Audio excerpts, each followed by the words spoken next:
So hello and a big welcome back to the Resources Conservation and Recycling webinar program. My name is Mitchell Jones. I'm the Outreach Editor at Resources Conservation and Recycling. I'm your host for today. It's wonderful to have you with us. We're joined today by Jose. I'm looking forward to hearing his presentation in just a few minutes. Before we kick things off, I'm just going to provide a few brief notes. So this is the English language version of the Resources Conservation and Recycling webinar program. We run it every second Thursday at 10 o'clock a.m. Pacific time.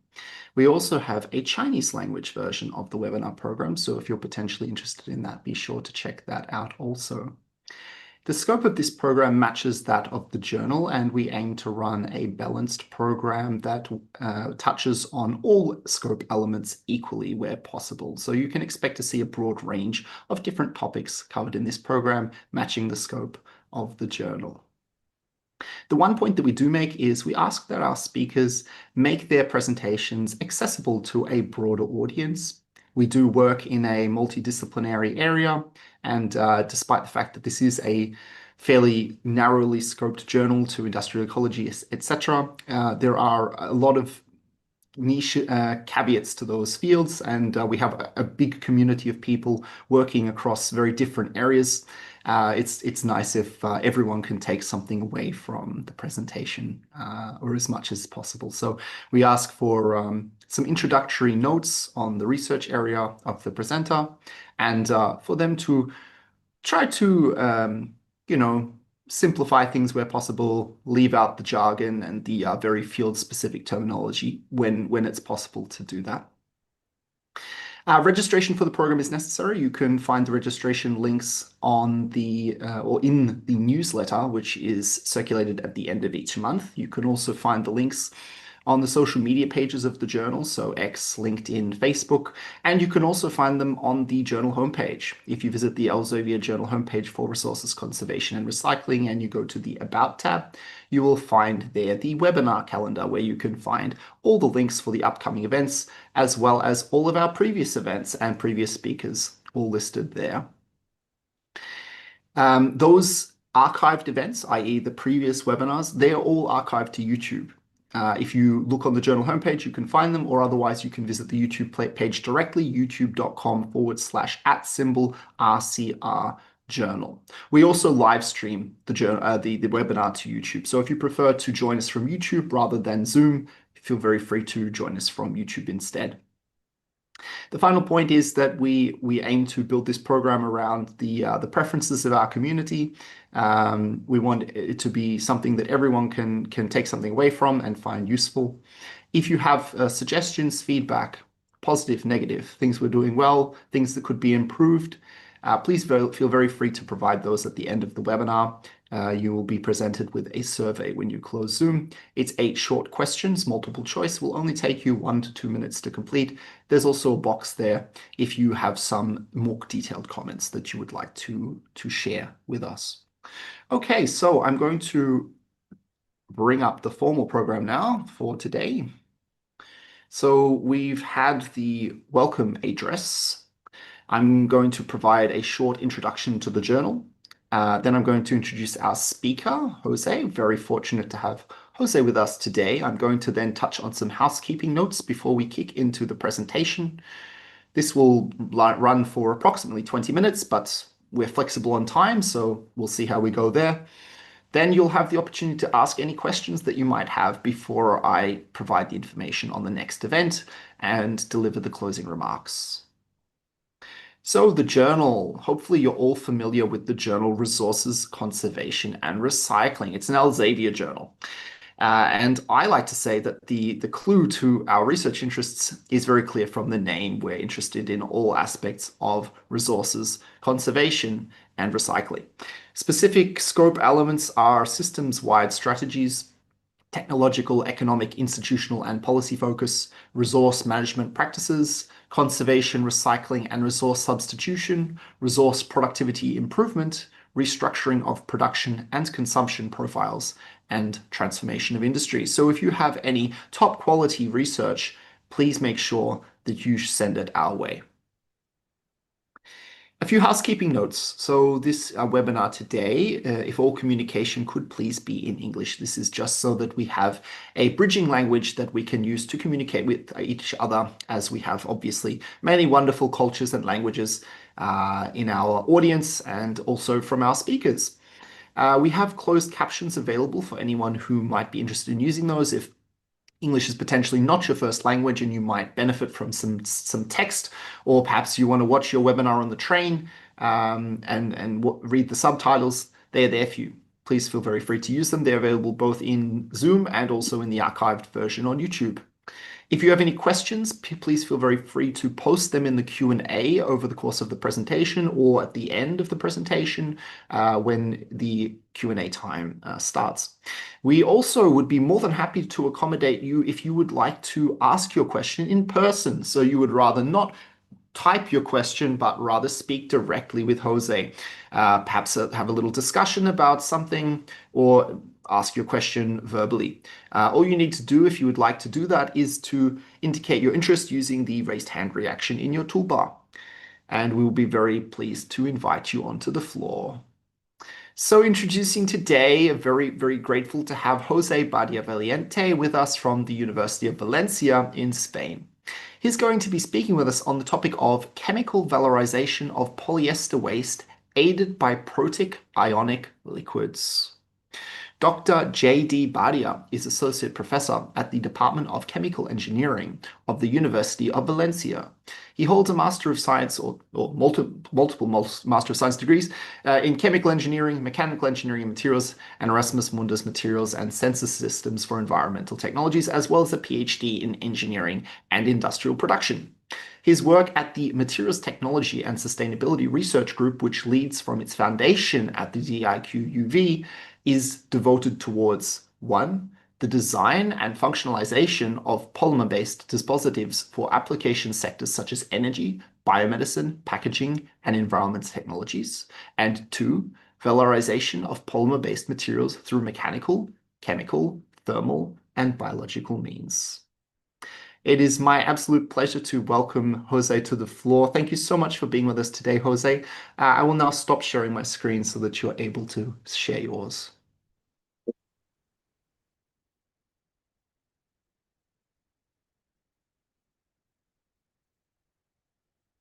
Okay, now you see it properly.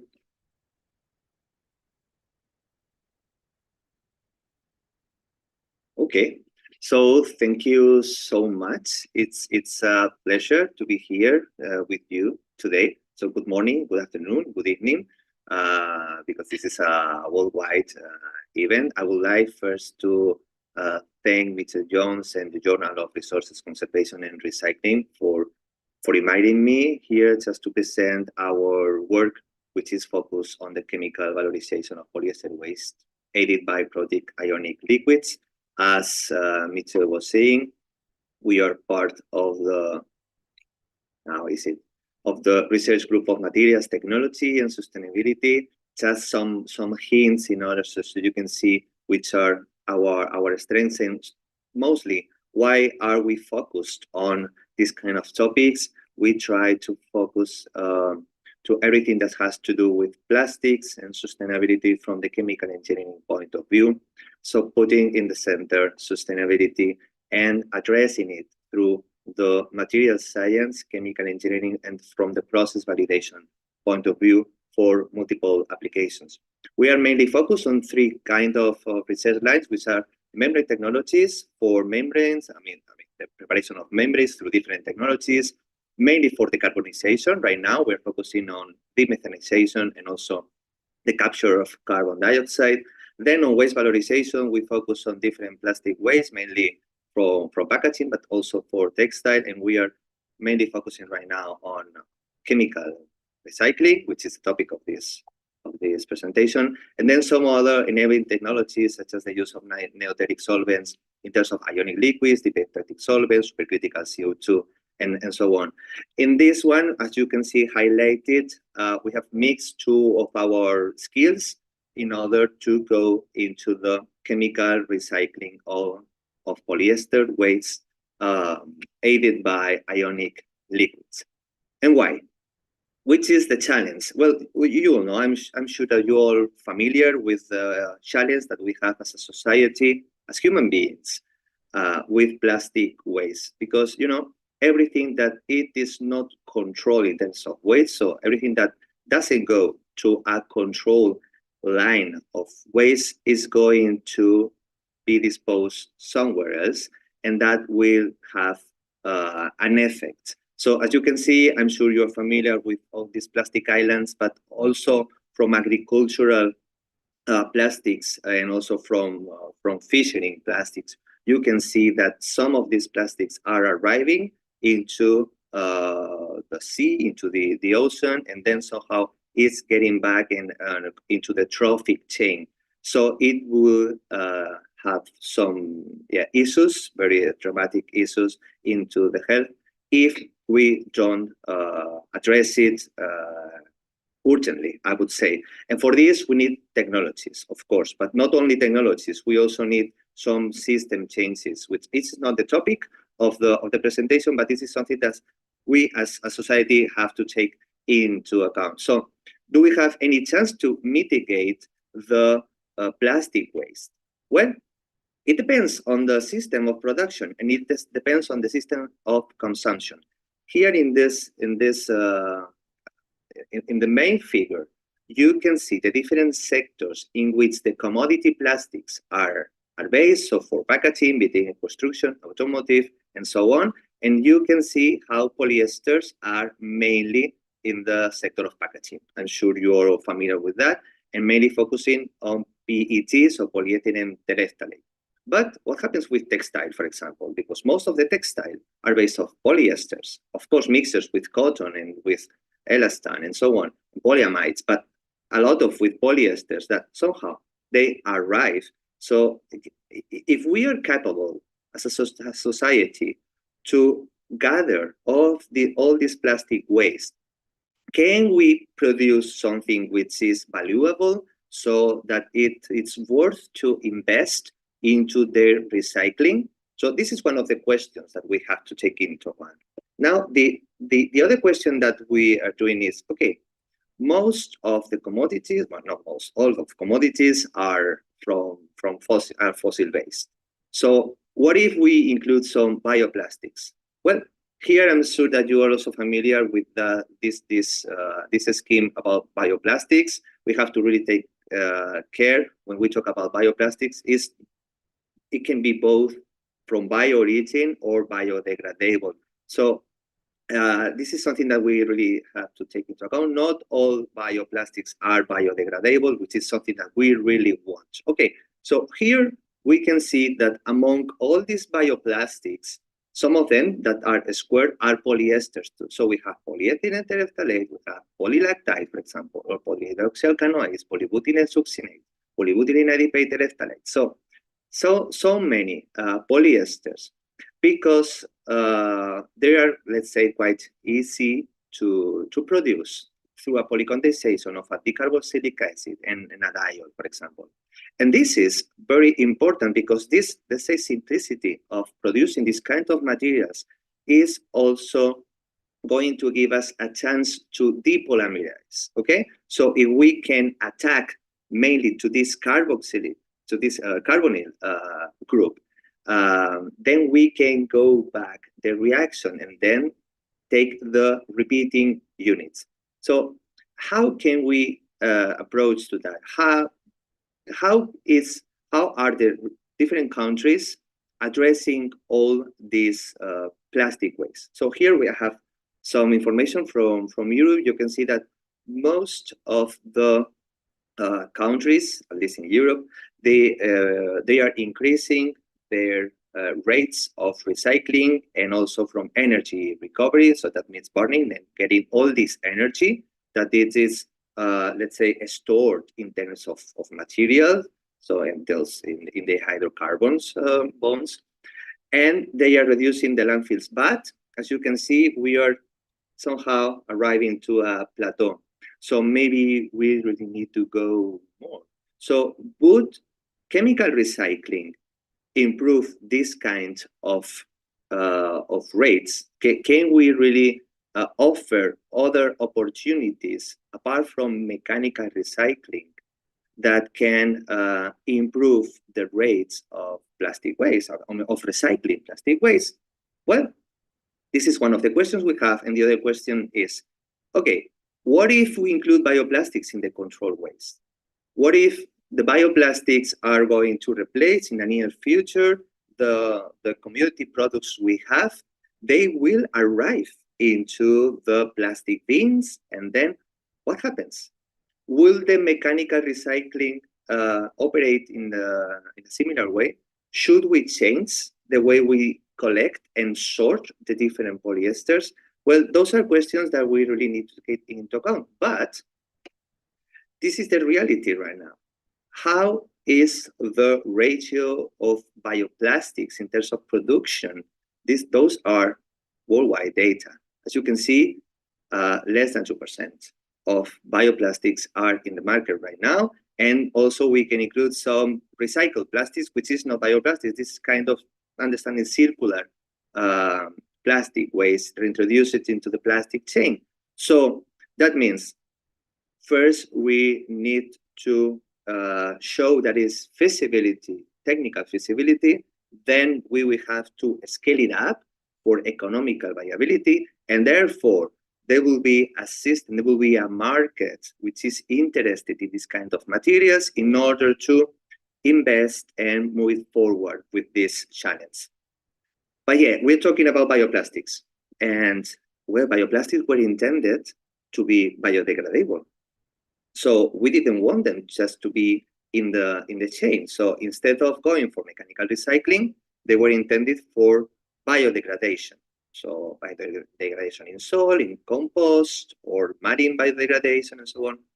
Okay, that's the reason behind. But we can have two questions. What if instead of sending those plastics to the composting, can we get back the material in a good quality in which they can be recovered somehow before getting back the carbon sources into the carbon cycle? That would be one question. Then the other one is, okay, some of the materials biodegrade and they lead some repeating units. It can be the example of polylactide that goes lactic acid, so that can be they can have an effect of acidification in the soil, so that can somehow have a negative impact on the soil. So those are some questions that we have to take into account. And even more, what if the bioplastics get, for example, on the market of polyethylene terephthalate? So let's imagine that the scenario. Will all the composting facilities that we have available be capable of treating all this material, concerning all the needs in terms of time for this biodegradation? So that's why we have to look for some other possibilities. And here is one of the approaches that we are focusing at worldwide, which are circular paths. So instead of using the linear path, so from cradle to waste, what if we reduce the paths and go back into different intermediate steps, as you can see in the picture? So it's true, we have mechanical recycling, so we can go back to this, let's say, similar product, or we can downgrade the product. But what if we want to upgrade the product? So if we are able of depolymerizing the polymer, we can get the repeating unit, let's say monomers, oligomers, and then go back to the monomer and polymer solutions. So we have two good benefits, as you know. So first of all, we are having more material into the cycle, so we are not treating materials from raw origins, and we are not sending waste to the disposal. So that's a win-win. But okay, what happens? As you can see, this is something that it is still under development. The good things with chemical recycling, particularly solvolytic mechanical recycling, so that means by dissolution of the material, is that we can tailor the selection of the solvents concerning taking into account which is the oligomer that we want to obtain. So here, for example, you have the example for polyethylene terephthalate that according to the different solvents that you can have, so the kind of solvolysis you have, you can get to different oligomers. So for example, for methanolysis, you can get the methyl terephthalate, or you can also apply hydrolysis for the terephthalic acid, or aminolysis, or glycolysis, which is one of the most used. Glycolysis in order to obtain PHAT by hydroxyethyl terephthalate, for example. So that is giving a lot of new opportunities into the market in order to upgrade the material and give more value. Okay? Okay, so we have the plastics, we have bioplastics, we want to recycle by chemical waste, and remember we have another key topic of this presentation, which were the ionic liquids. As you know, ionic liquids are salts which are liquid at room temperature, okay? And well, they have a good strength. They are being used quite a lot. This is a hot topic right now in different applications because they have a lot of, let's say, interesting properties. For example, you can mixture different kind of cations and anions in order to have acidity or basicity properties. You can also tailor the alkylic chain length because they have different catalytic properties and also very low vapor pressure, for example, which is really good in terms of decreased toxicity. So for health, I mean, for working health, it's going to be very valuable in this case. So another things that are really interesting is that they can be used in milder reaction conditions. That means lower temperatures, so lower energy requirements, and they can be reused and recovered, okay? But of course, they have concerns, of course, because we are still in development. One of them is the cost of ionic liquids, because they can be high at the beginning, but of course, it depends on the scale of economics. Some of them can be degraded depending on the temperature conditions, so this is something that has to be controlled. And of course, that we have scale-up challenges, because we are still at low technology readiness levels, you know, low TRLs, as it is known. Okay, so taking all this into account, our aim was to try to valorize plastic waste, both from packaging or textile, for chemical recycling, using some protic and aprotic ionic liquids as homogeneous catalyzers, or let's say as catalytic co-solvents. And apart from this, apart from using trial and errors, let's say combinations, we wanted to have some understanding on the processes in order to help for this scale up. So that's why we use some statistical approaches. And then we wanted to understand the mechanisms behind and then try to reduce which were the thermal requirements in order to, let's say, focus on this future scale up of the technologies, because we have some technological needs if we want this to be really implemented, which can be the selection of solvents, of course, which one do we want, which one is going to give us more, let's say, temperature range. So for example, we would prefer glycolysis to hydrolysis because we can use higher temperatures. Then, of course, temperatures in order to reduce consumption, which is going to be the catalyzer, and in terms of scalability, the reusability of the reaction brew, low energy demand, low consumption of solvent and catalyst, no toxicity, and of course, high conversion and high selectivity. So that's what we want. You can see on the right, there is just an image on how have we approached in order to get an optimization of the properties. We will go deeper afterwards. So what have we done? So right now we have addressed that to three kinds of studies. Two of them with polyethylene terephthalate with aprotic and protic ionic liquids, and another one with polylactide with the protic ionic liquid to hydroxyethyl ammonium acetate, which is the focus of this presentation. So how did we approach that? We selected of course, a polylactide. We smash it, and then we wanted to go to hydrolysis. And what we wanted was to convert polylactide into lactic acid, and then recovered it as a calcium lactate, okay? And we will see this afterwards. So we decided that there were three main factors that were relevant, which were temperature, the protic to ionic liquid mass ratio, this is PIL, and the protic to, the polymer to solvent mass ratio. So for these two last ones, so this is polymer to solvent, polymer to ionic liquid. Before some previous trial and errors, we decided this, the same minimum and maximum windows. And for the temperature, we decided 120, 130, 140 in order to be between the cold crystallization of PLA and the melting of PLA, just to avoid further degradation, okay? Because we want this to be a scale. So let's see. We are going to go through the different results and trying to relate them to the different technological needs that we had for the further escalation. So first of all, we needed to be sure that we were obtaining what we wanted.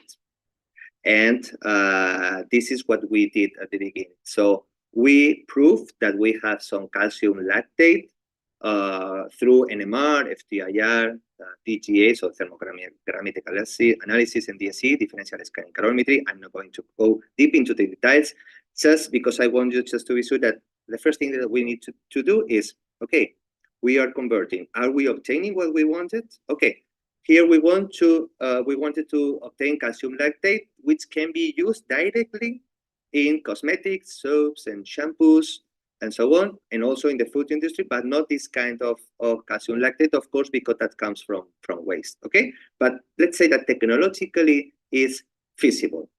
And then we wanted to understand how this protic ionic liquid was acting as a catalytic co-solvent into the reaction. And of course, as it was thought at the beginning, they were acting to the carbonyl link, and therefore it was scissoring the different chains into the lactic acid, which were combined with the calcium ion.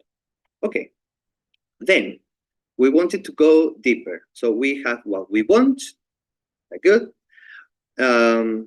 How are the three factors affecting? So here you can see how the polymer to ionic liquid and polymer to solvent mass ratio at the constant temperature of 140 affects, and you can see how the higher the polymer to solvent ratio and the higher to polymer to ionic liquid ratio is affecting to obtain a higher conversion of PLA, okay?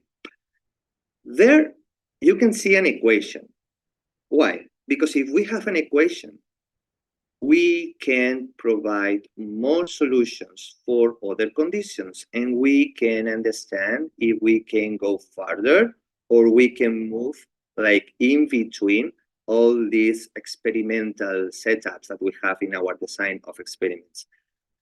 As you can see, the conversion degree was increasing almost up to 100. We can see what if we increase the temperature. Remember, we wanted just to be below the melting temperature of PLA. And then we have an equation I will explain you afterwards.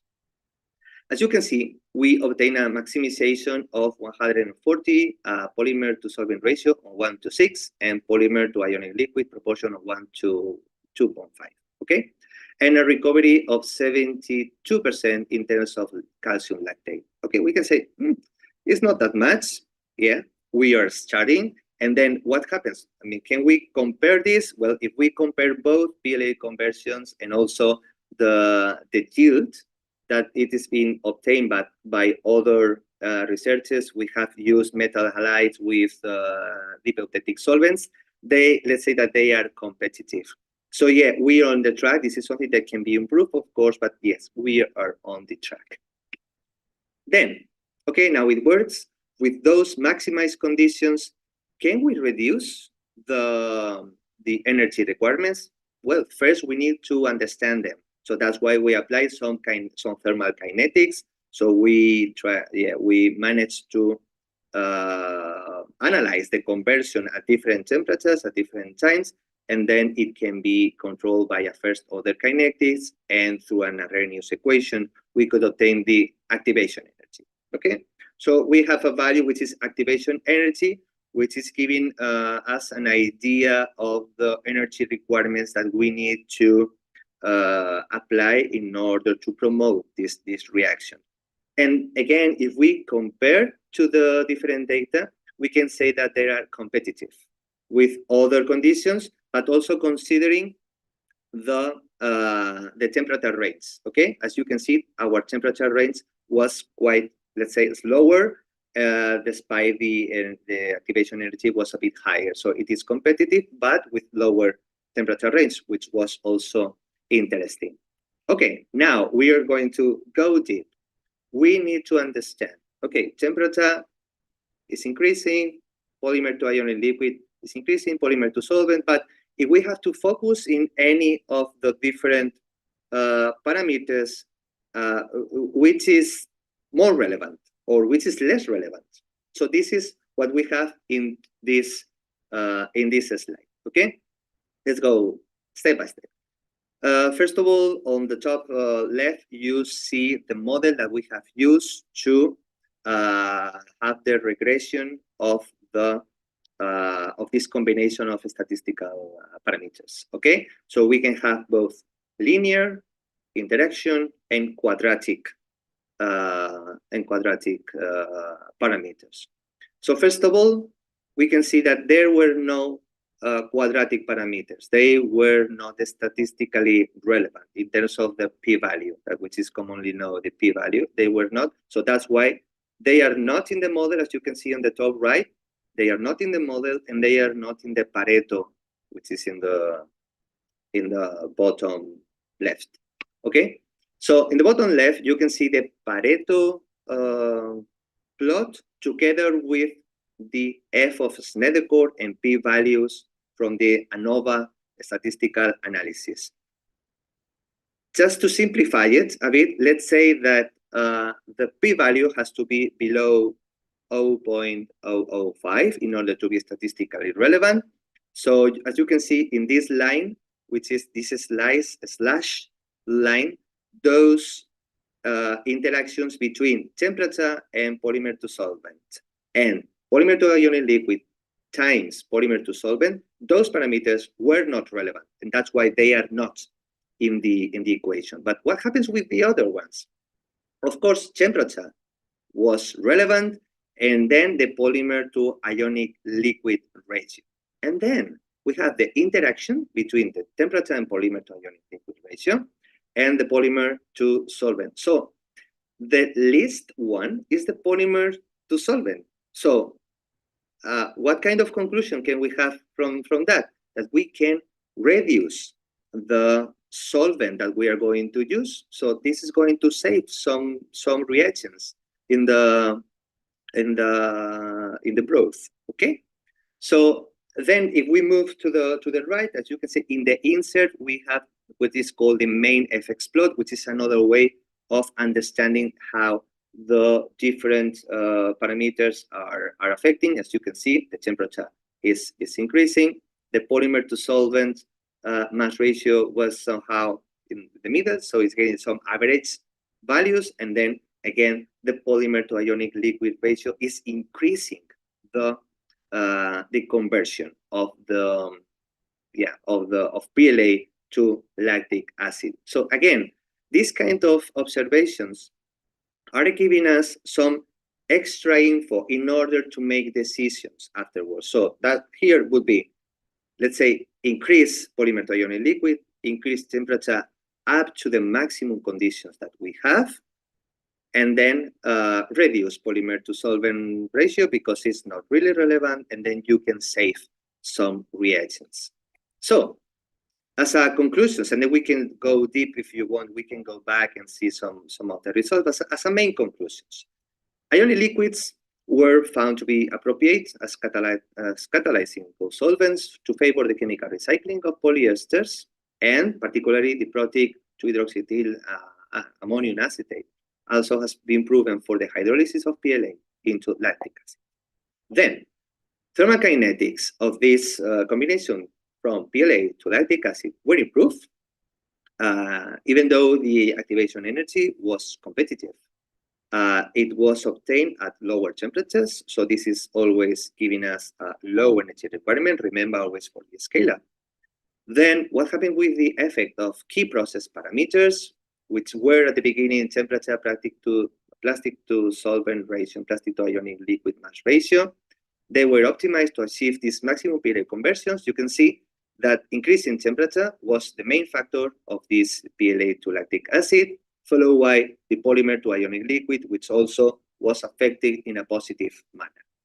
Then the optimal recycling conditions were identified at those experimental windows, which is 140 degrees, polymer to waste mass ratio to water mass ratio of 1:6, and PLA to ionic liquid ratio 1:2.5, achieving high conversion rates of almost 98% and high recovery, also competitive with some other results in the area. What do we want to apply in the future? Because here we have a lot to do. As you can see, first we have to increase the yield. We have to address the process to increase the yield. Then we can use some other, let's say, novel neoteric solvents, which would be supercritical carbon dioxide. This is not novel by itself, but its combination, it's novel, but also the use of deep eutectic solvents. And why? Because, you know, ionic liquids, you have an anion, you have a cation, you mix them in an equimolar terms, and that's it. This is what you can do. So you have, let's say, different natures of ionic liquids. But with deep eutectic solvents, you have hydrogen bond donors, hydrogen bond acceptors, and you can mix them in different mass / molar proportions. So you don't only have, let's say, the nature, but you also have the proportion between its specific nature. So here there is a lot to do. Then, of course, we have to look for the scaling up, and I insist for sorted plastics, because this is what we can control, and also this is what we can ensure that could work in order to have a good product in terms of quality in which a producer could be interested in order to invest in these technologies and scaling it up. And then also consider what happens if we have commingled waste between fossil and bio. Will this kind of waste affect to the current technologies? Well, this is another topic of interest in which we are focusing right now. But in general terms, we can say that the use of moderately low conversion rates, minimum plastic to solvent ratios, and reasonable plastic to ionic liquid ratios would represent a window of opportunity for this waste to get circular pathways of future polyester waste. Let's say future, let's say current, but let's do it because it's really relevant. So this is the end of the presentation. I would like also just to thank my research team, all my colleagues, and here you have some QR if you want to go deep into our webpage and now all our skills. And again, I would like to appreciate the invitation by Mitchell Jones and the Journal of Resources, Conservation and Recycling for giving me the opportunity to give up this speech, and I'm open for questions. Thank you. Thank you so much for such an interesting presentation, Jose. I think that chemical recycling is really that promised strategy that will play an important role in the future of recycling, but still very much seems to be just out of arm's reach in a lot of cases. So I'm going to note now that the floor is open for questions. If you have any questions, please feel very free to post them in the Q&A. I also see that we have someone with their hand raised, Samsul Bakri, sorry. If you are wanting to ask your question, I'll get you to do that in just a moment. If you've accidentally put your hand up, then you can also put it down. So before we dive into the audience questions, I will just kick things off with a couple of questions of my own, a little bit of an open discussion, Jose, because this is certainly an area that I find very interesting.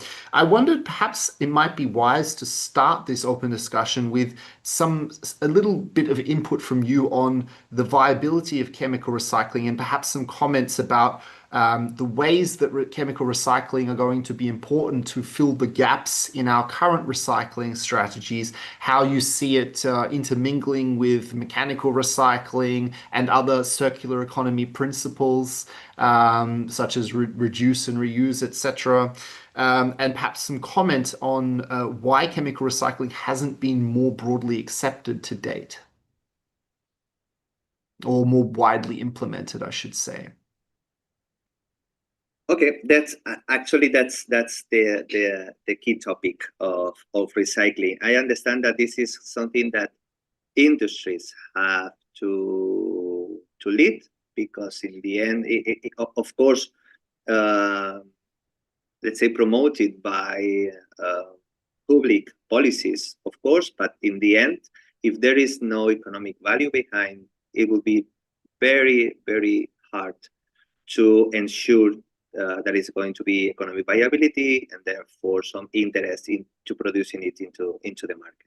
So right now, it's let's say that the most common way of recycling plastic is mechanical recycling, because this is something that can be very, very, very easily with, let's say, very low investment equipment, and also with let's say low preparation, or not, let's say, not that high preparation for the technicians, that because in the end it's just grinding and put it into an extruder, and then you obtain the pellet again. The problem there, is that sometimes, depending on the number of recycling cycles that you are using, and also the conditions that they are being used, the properties are being decreased, because the molecular weight of the polymer are affected by the thermomechanical degradation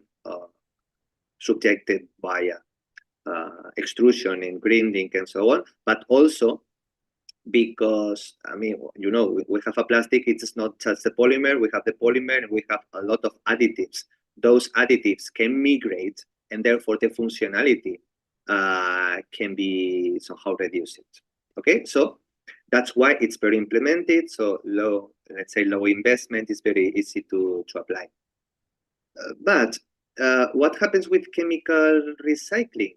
Some of the industries, at least in Europe and also here in Spain, there is a strategy in which some of the big companies, let's say refineries, are moving some of their business to the chemical recycling, because it's being another way of giving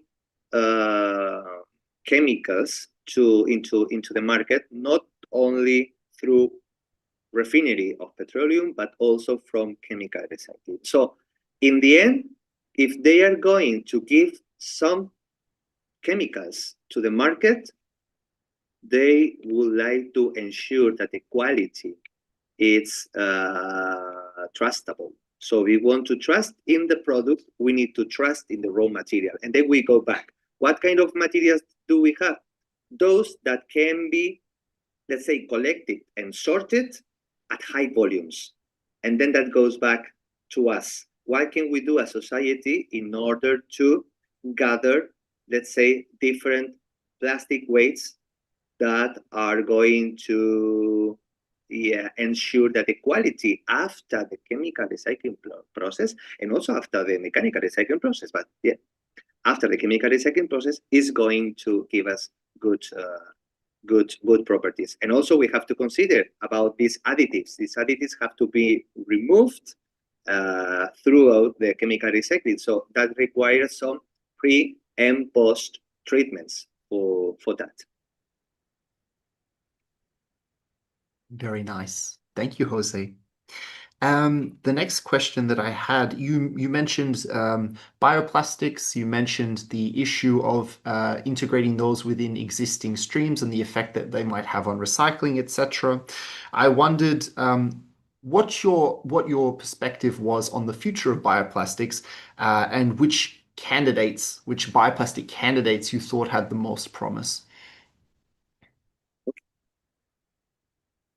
Well, since I started my PhD, let's say some years ago, bioplastics were going to be a reality in a near future. And I think that the near future has arrived, and bioplastics, we see the figures right now. Where are we? So, of course, there is a lot of interest. There is a lot of research. We are researching in this area. And then we really need to find which is, let's say, the niche for the innovation and the niche for the necessity. Well, and in the end, if we understand plastic as a product of just use during some minutes and then we throw it away, we cannot, we as users, of course, as engineers, as scientists, of course, we know how much effort is after a plastic bag. But as a society, maybe we are not really aware about all the power that we have in our products we have. And what happens if we, instead of reusing it, or instead of just throwing it away into the correct bin, we throw it in the incorrect bin. So, yeah, I really think that the bioplastics are, let's say, are accelerating their introduction into the market. Yes, but we really need to encompass this introduction in the market with the collection and sorting systems. Otherwise, we will have problems. Actually, we are now facing problems here, at least in Spain. We have the, let's say, normal plastic bags and the compostable plastic bags. And then what happens? It's a bag. The compostable bag, it's a bag. And in the end, it goes into the same bin. I mean, I've seen it. I'm also part of the vice rectory of sustainability here, and we are trying to, make awareness to all the people in order to understand what they are doing. But this is something that is very hard to do because in the end, it's a plastic. So then we really need to teach people, to train people to understand what is a bioplastic and which is their intended end of life status. Concerning the other question, what kind of materials do I think that are going to be like more relevant? Well, polylactide has been one of the most relevant ones, and also thermoplastic starch it's getting some market. There are big companies behind. And right now, there are some other polyesters such as polybutylene succinate and polybutylene adipate terephthalate, so PBS, PBAT, both, that in combination with the previous ones are also giving some properties, combining and blending them, They are giving some mechanical properties and also, let's say, faster biodegradation rates, which is what we need at composting conditions.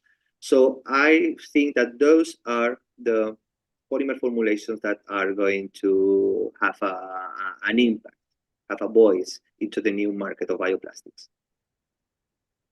Wonderful. I also wondered this ionic liquids method that you've described, I wondered how it compares to other chemical recycling techniques. You went a little bit into it, but I wondered maybe if you could give some ideas about comparison of cost, comparison of simplicity, comparison of yield, advantages, disadvantages, scalability potential, etc. Sort of just to give some over or some context as to how this concept would compare in terms of widespread overhaul of the system, how it would sit as a candidate, as a chemical recycling candidate. Okay. Yeah. Well, now if we move into the, let's say, world of catalysis of reactions, the mostly used catalyzers are based on metal. So in the end, we have heterogeneous catalysis. When we use this heterogeneous catalysis, it's perfect. It works very nicely, but in the end, we need to recover, or let's say we have to separate them from the upstreams afterwards in order to retain again this catalyzer, and then we have to recover it again to purify it again in order to, let's say, make it alive again. We can put it somehow this way. So if we move to homogeneous catalysis, the incorporation of these ionic liquids as liquid salts, the good thing they have is that these ionic interactions between the compounds of the ionic liquid salt are very capable of accelerating all the hydrolysis or glycolysis, in the end, solvolysis reactions. So we have an homogeneous catalysis. And they are working very, very, very good with, let's say, greener solvents. So we are not going to organic solvents such as like chloromethane or toluene and so on. We are moving to water, ethylene glycol, ammonium, and so on. So in the end, it's going to be greener, it's going to be cheaper, it's going to be easier to scale up and easy to work also in terms of health and security in the work. And then if we move to protic ionic liquids, they are very easy, let's say, easy to synthesize. So we have prepared them by really easy to find reactions, and say very cheap reactions, which is also very relevant for the scale up, because if we reduce the economic needs, we will be more capable of scaling up the technology and make it for real. So in the end, it will be, let's say, summing up, will be for economical reasons, for economical reasons, they are cheaper. For technological reasons, you can prepare them easily. You can also recover them easily. And for environmental reasons, they have lower pressure value, vapor pressure, sorry, lower vapor pressure. And also they require less temperature in order to promote all the catalysis. In the end, they are going to be more competitive to these organic solvents. Very interesting. The final question I have before I'll give the floor to Samsul is, I wondered whether you did this for a couple of plastics. I wondered whether this would work for all plastics or whether it was restricted to certain kinds of plastic, your method. Well, we have done that for polyethylene terephthalate and for polylactide. So for polyesters, it will work. It will work. I mean, this is something which is also quite hot topic in the scientific world, so it will work. We are also moving to polyamides right now because we have similar chemical groups that we want to attack, and that's it's being a challenge, but in the end, it's working somehow. So it will work also for polyamides, and then here we have a good, let's say, another group of polymers that can be collected and sorted in high volumes in order to make them, let's say, attractive for the industry. But the question will be, okay, but what happens with polyolefins? This is the question always. I mean, what happens with polyethylene? What happens with polypropylene? And so on. Let's say it's hard. Right now, it's hard. So we need higher temperatures because the covalent forces are really higher than the others that we have in polyesters, for example. And it's being really, really hard. So that's why I would recommend right now, I would recommend some other paths such as mechanical recycling, which is good. And also from the field of biotechnology, we have some genetically modified enzymes and microorganisms that are really being used for these ones because they are really harsh to depolymerize. So I will move to this way. I'm sure that there are some other studies for chemical recycling, but not in this area with this kind of solvents right now, as far as I know. Okay. Okay, so I'm going to allow Samsel to talk now and ask their question or discussion with you. Hello, Samsel. Hello, can you hear me now? Yes. All right, it's perfect. So good evening from Belgium, actually. So my question is just out of my curiosity. I mean, as I understood that your research is focusing on recycling, for example, polylactic acids, pure polylactic acids. But then I just want to know your notion. Is it also still possible to recycle a composite material, which actually for the material has been produced from two different polymer, for example, polylactic acids reinforced with the cellulose nanocrystal or cellulose nanotube. Is it also can be recycled in the same approach, or you have any other idea? Okay, let's say that from the thank you for your question. Thank you so much. I would say, Renaud, that it depends on the reinforcing phase of each composite, of course. If we focus, for example, let's say a composite with PLA matrix and some cellulose, either carbon nanocrystal or carbon nanofibers and so on, we should, of course, take into account if the parameters that we are using are affecting the nature of the CNC and CNF, okay?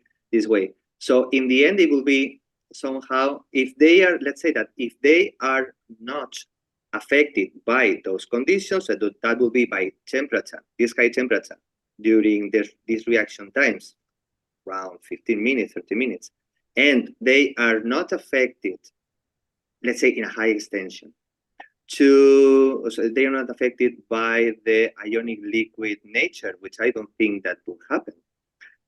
Then it will be just a post-treatment of separation, one post-treatment or two post-treatments of separation, okay, depending on the different driving forces of this separation. So technologically will affect into, let's say, into the post-treatment of there. So yeah, I would say it's feasible. It's the same question will be, okay, what happens if we, instead of using composite, we have blends? Because right now, in the field of bioplastics, we have different blends. So for example, we are working with PBAT with PLA or PBAT with TPS, thermoplastic starch. What happens? Of course, we really need to address them separately first and then understand where are the processing conditions, and then try to apply some cascade approaches. Okay, that will be the same idea of trying to recycle a multi-sheet. You know, from from films, they are multi-films and they have like multiple materials. We have to use a cascade approach in this sense. Okay. Maybe one more question, if I'm allowed. So also, I think, I mean, this kind of technology has been developed maybe many years ago, but yeah, I just heard about a single polymer composite, which is actually made of the same polymer, for example, PLA, but different grade. Is it like also That would be to recycle, or we will, yeah. no, go ahead. Sorry, go ahead. I mean, yeah, because we do know that there are different type of grade of PLA in the market, right? And if we make a kind of single polymer composite, and is it still possible to separate them based on their grade at the end, or is that impossible if they are actually PLA, which is actually the same chemical composition or Yeah, structure? actually, I was smiling because this is some of research that I did some years ago about PLA composite, and that was a bit familiar. I would bet that this is feasible, of course, and I would say that it's even easier that trying to chemically recycling some other composites in which you have different nature of materials. Because in the end, if they have the same chemical nature, the compounds that you will obtain in the end, they are the same.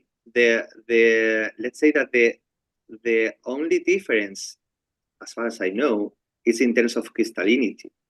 Because if you have some straining crystallinity, in the end, it's more about packing the macromolecular segment. It's just packing them, but in the end, you can unpack them. Maybe it takes more time, it takes more temperature, but in the end, you will have the same oligomer or the same family of oligomers.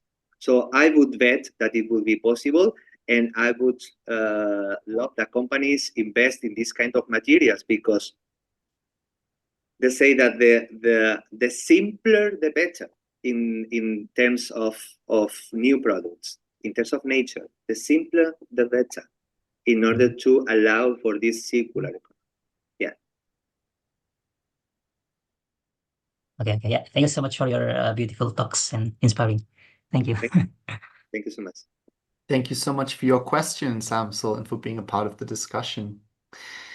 Okay, then that will bring us to the end for today. I will quickly provide the closing notes before before I thank Jose very much for his wonderful presentation and we sign off. So please feel very free to join us for the next presentation, which will occur on Thursday, July 10th, 2025, slightly shifted to accommodate for the holidays in the US.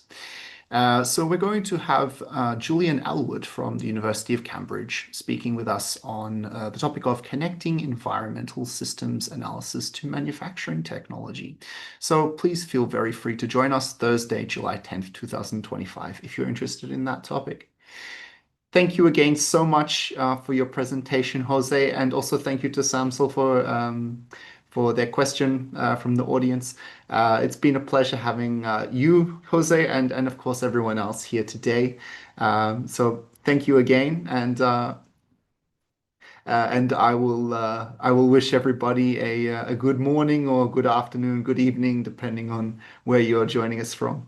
Thank you again, Jose. Thank you so much.